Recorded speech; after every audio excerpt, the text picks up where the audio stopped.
여러분 중에 영화나 드라마에서 너는 더 이상 내 아들이 아니니까 당장 집에서 나가라고 말하는 부모를 본 적 있으신지요? 아니면은 실제 해 보신 적 있으십니까?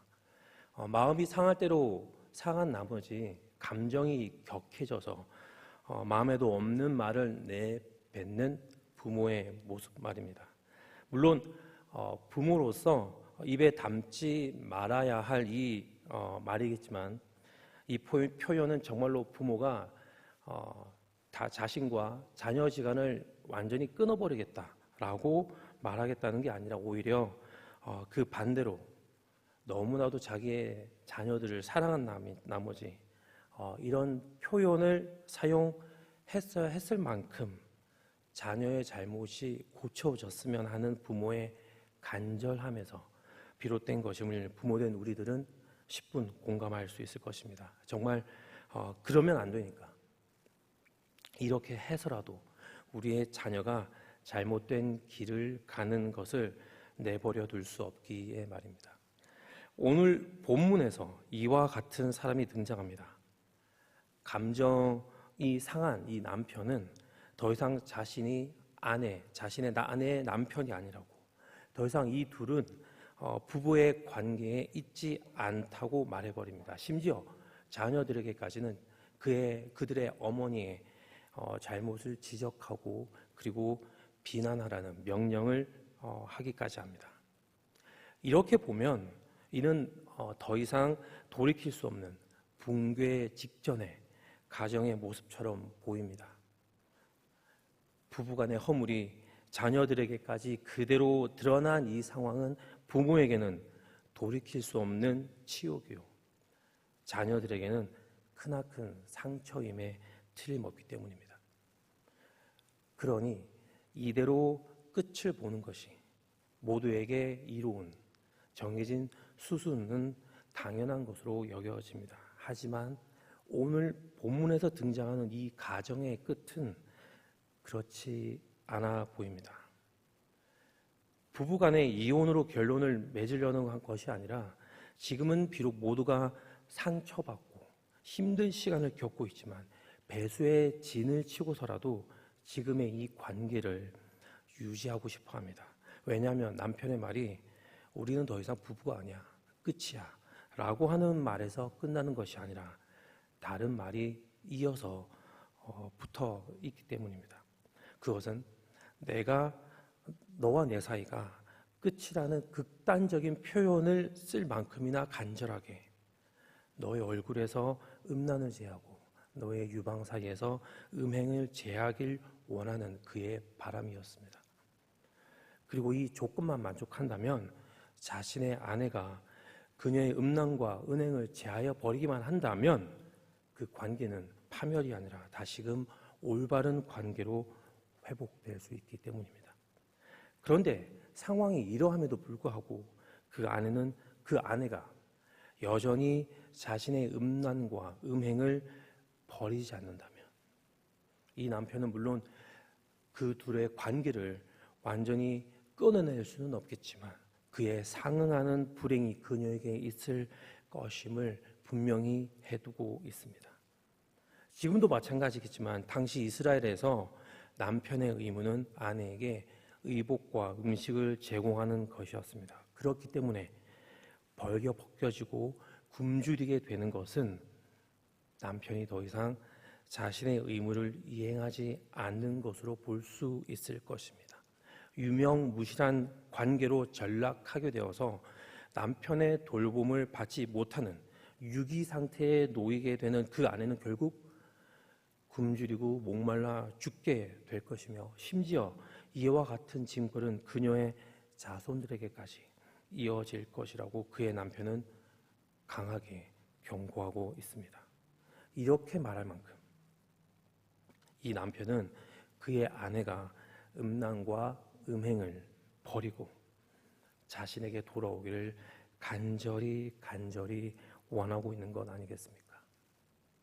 그가 원하는 것은 단 하나, 그녀가 다른 사람들이 아닌 바로 자기 자신을 바라보는 것이었음을 그 바람이 너무나도 간절한 것이었음을, 그래서 그의 이러한 극단적인 표현들 속에서 우리는 충분히 짐작할 수 있을 것입니다.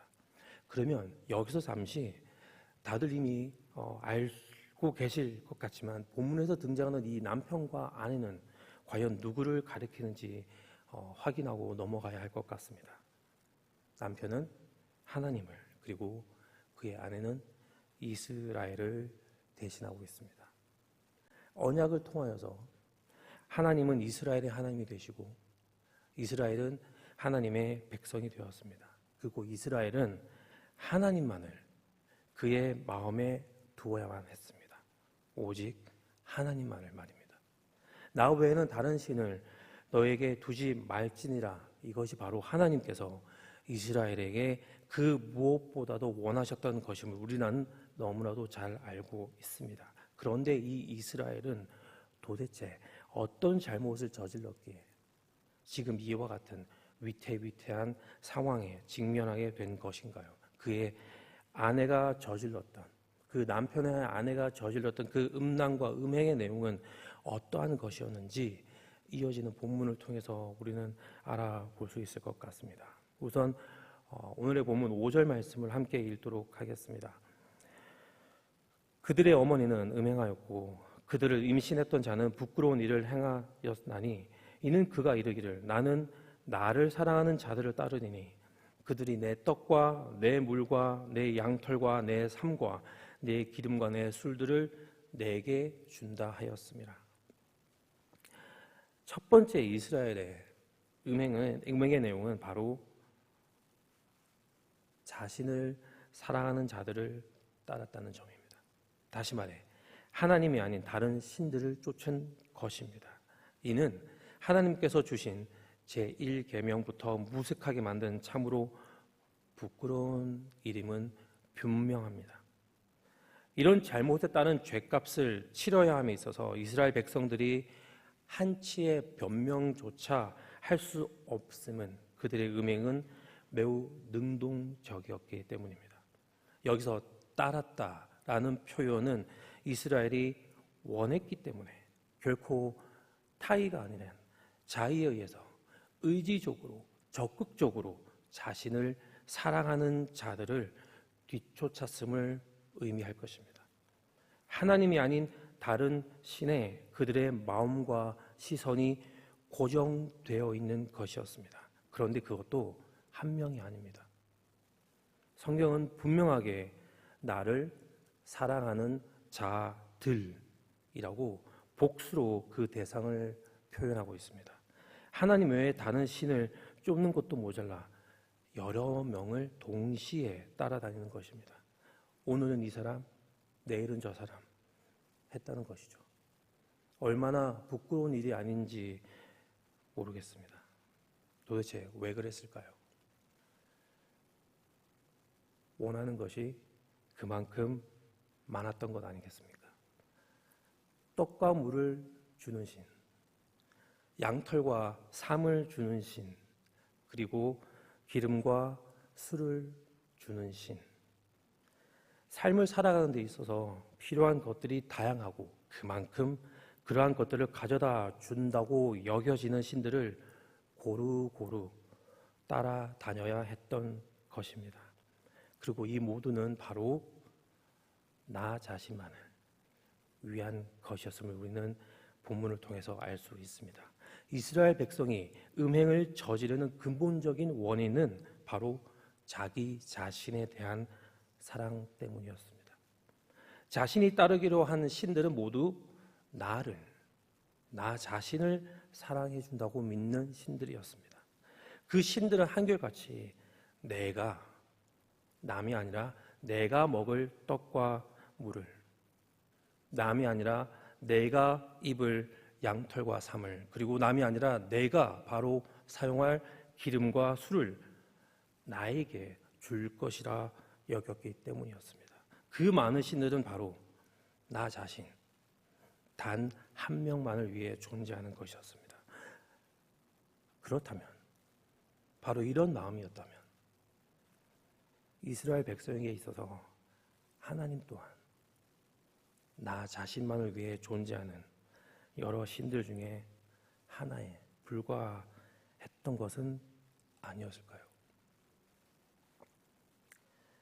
이어서 8절 말씀을 읽도록 하겠습니다.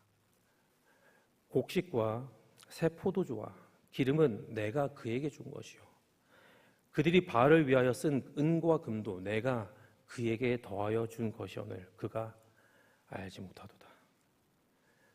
결코 벗어날 수 없을 것으로 여겨졌던 초강대국 이집트로부터 그들을 구원해낸 이스라엘 백성을 구원해낸 강력한 하나님, 초자연적인 능력으로 그들로 하여금 홍해를 건너게 하신 놀라우신 하나님, 황폐한 광야에서도 그것도 40년이라는 짧지 않은 긴 세월 동안 그들을 먹이시고 입히신 신실하신 하나님, 도대체 지금의 그 이스라엘의 백성에겐 이러한 하나님은 도대체 어디로 간 것인가요?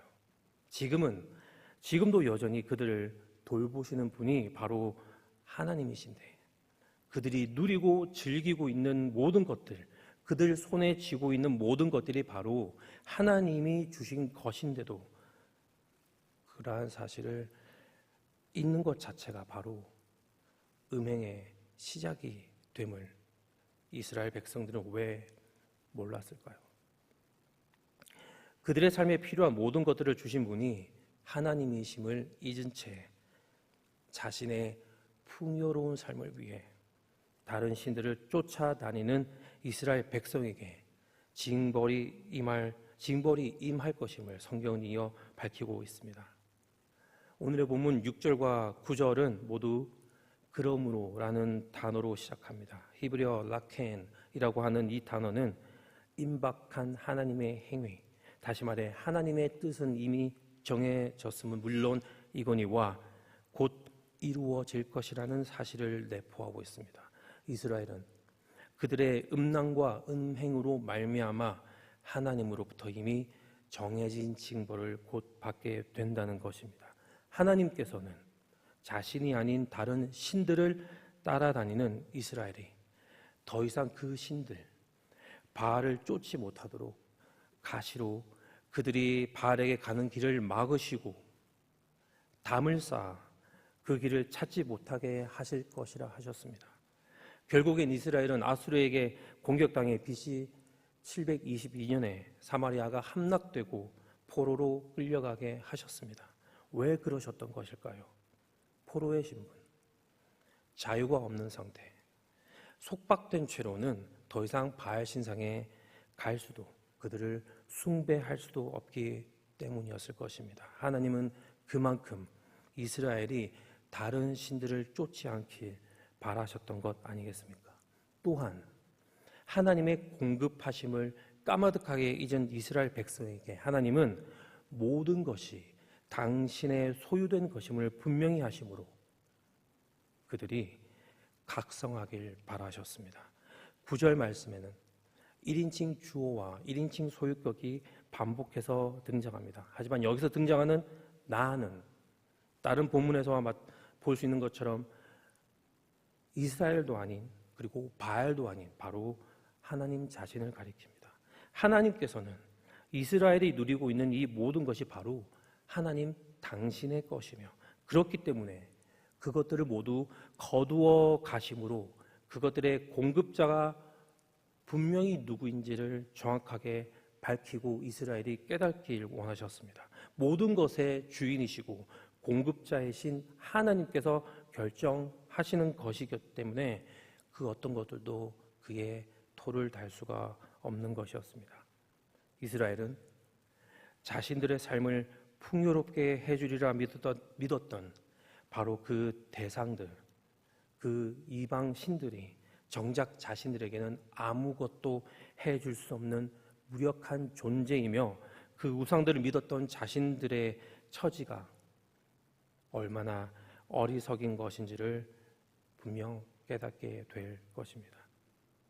11절에는 하나님께서는 모든 절기와 명절도 폐하겠다 말씀하셨습니다. 하나님을 향한 감사와 공경 그리고 사랑과 기쁨을 표현해야 하는 이 날들을 폐한다는 것은 그 절기와 명절들이 하나님께는 더 이상 유명무실한 것이 되었기 때문이었을 것입니다. 아니, 하나님 입장에선 괘씸하거나 또는 슬프게 여겨졌을지도 모르겠습니다. 마음이 콩밭에 있는 것처럼 하나님 앞에 나와 고개는 숙이나 이스라엘 백성의 그들의 마음은 이미 다른 신들에게 자신의 공경과 사랑을 드리고 있기 때문에 말입니다. 형식적으로 절기와 명절을 지내는 이스라엘은 대신 그들의 모든 정성과 노력을 다른 신들에게 쏟습니다. 그러면 그 신들이 그들에게 필요한 모든 것을 줄 것이라 믿었기 때문입니다. 하지만 하나님은 이제 그것들을 더 이상 용인하지 않겠다고 하십니다. 제 아무리 이스라엘 백성들이 다른 신들을 따르고 그들을 정성스레 섬긴다 한들 그들에게 돌아오는 것은 오직 고통과 괴로움 뿐인 것이었습니다. 하나님을 떠난 이스라엘 백성에게 하나님은 간절한 마음으로 최후의 통첩과 같은 말씀을 하십니다. 내게로 돌아오라고 말입니다. 그렇지 않으면 하나님 당신이 아닌 이스라엘 너네들이 공경에 처할 것이라고 말씀하시면서 말입니다. 그럼에도 돌아오지 않는 이스라엘에게 벌을 내리시게 되지만 그것이 끝이 아니었음을 우리는 또한 잘 알고 있습니다. 결국 이스라엘은 하나님을 다시금 찾게 되고 그분께로 돌아가게 될 것이며 하나님은 그 이스라엘 백성들을 품으시고 위로하시게 되십니다. 그리스도의 희생으로 회복된 하나님과 우리와의 관계는 더 이상의 단절은 없을 것입니다. 분명한 사실입니다. 그런데 중요한 것은 이 땅에서 바로 오늘 이 하루에 우리가 어떻게 하나님과의 올바른 관계 속에서 살아가느냐일 것입니다. 이 땅에서 사는 한 우리는 모두 먹고 사는 문제에 벗어날 수 없죠. 하지만 요즘과 같은 풍요로운 시대에 누군가에게는 잘 먹고 잘 사는 문제일 수도 있고요. 혹은 또 누군가에게는 더 잘 먹고 잘 사는 문제가 될 수 있을 것입니다. 무엇이 되었든 이런 문제의 공통분모는 서두에 말씀드렸던 것처럼 바로 나 자신입니다. 우리의 주요 관심 대상은 우리 각자 나 자신이 되는 것이 너무나도 자연스럽습니다. 사랑의 대상이 나 자신이 되어야 하는 것입니다. 하지만 예수님께서 밝히신 사랑의 대상에는 나 자신이 없습니다. 예수님께는 대신 하나님과 이웃이 있을 뿐이었습니다. 예수님께서 그러하셨던 그런 삶을 사셨던 건 우리는 성경을 통해서 너무나도 잘 알고 있습니다. 하나님을 사랑했기 때문에 자신의 어떠함보다는 그분의 뜻, 하나님의 뜻이 더 중요했습니다. 그래서 예수님은 친히 십자가를 지셨습니다. 우리를 위해 죽으신 그분께서 이 땅에서 이루어지는 우리의 삶 또한 책임져 주시는 것, 우리는 너무나도 많이 들어서 잘 알고 있고 이것은 명백한 사실 아니겠습니까? 나보다 나를 더 사랑하시는 하나님께서 자신의 생명마저 나를 위해 내어주신 예수님께서 당연히 먹고 입는 게 필요한 우리들의 모습인 것 알고 계시지 않으시겠습니까? 하지만 이 사실을 너무나도 자주 망각하는 우리에게 예수님께서는 이렇게 말씀하셨습니다. 다소 길 수도 있겠지만 이 시간 다시금 그분의 말씀에 우리 모두 귀를 기울이면 좋을 것 같습니다. 마태복음 6장 25절에서 34절 말씀입니다. 그러므로 내가 너희에게 이르노니 목숨을 위하여 무엇을 먹을까 무엇을 마실까 몸을 위하여 무엇을 입을까 염려하지 말라. 목숨이 음식보다 중하지 아니하며 몸이 의복보다 중하지 아니하냐. 공중의 새를 보라.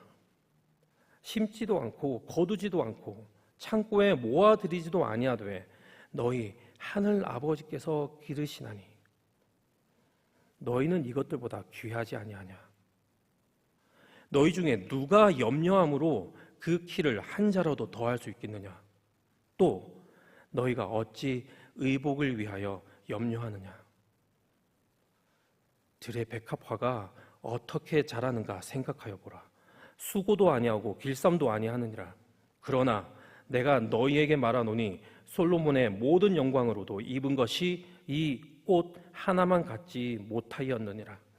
오늘 있다가 내일 아궁이에 던져지는 들풀도 하나님이 이렇게 입히시거든. 하물며 너희일까 보냐. 믿음이 작은 자들아. 그러므로 염려하여 이르기를 무엇을 먹을까 무엇을 마실까 무엇을 입을까 하지 말라. 이는 다 이방인들이 구하는 것이라. 너희 하늘 아버지께서 이 모든 것이 너희에게 있어야 할 줄을 아시느니라. 그런즉 너희는 먼저 그의 나라와 그의 의를 구하라. 그리하면 이 모든 것을 너희에게 더하시리라. 그러므로 내일 일을 위하여 염려하지 말라. 내일 일은 내일이 염려할 것이요 한날의 괴로움은 그날로 족하니라. 아멘. 하나님은 우리의 하늘 아버지 되십니다. 그래서 그분의 관심은 당신의 자녀인 우리 각자를 향하고 있습니다. 우리 스스로가 우리 자신에게 관심을 기울이지 않더라도 하나님 아버지께서 그 누구보다도 우리에게 집중하고 계신다는 것입니다. 나보다도 나를 더 잘 아시는, 나보다도 나를 더 사랑하시는 하늘 아버지께서 이 땅에서의 우리 삶을 책임지시고 이끌어 가실 것이라는 이 사실이 우리에게는 진실이 되어야 할 것입니다. 그래서 이 진실이 우리는 결코 이 진실을 잊지 말아야 할 것입니다. 우리 모두는 하나님의 자녀입니다. 결코 이방인이 아닙니다. 그래서 이방인처럼 살아가는 것은 부끄러운 일이 될 것입니다. 오히려 이방인처럼 다른 신들을 따라다니는 것은 결국엔 복이 아니라 화가 됨을 우리는 오늘 재확인했습니다. 무엇보다 당신의 자녀가 당신의 자녀로서 제대로 살아가지 못하고 있는 우리의 모습에 분명 아버지 되신 하나님은 슬퍼하시겠죠. 오늘 이 하루 나의 삶의 주관자이시고 공급자이신 하나님을 기억하시면서 시작하셨으면 좋겠습니다.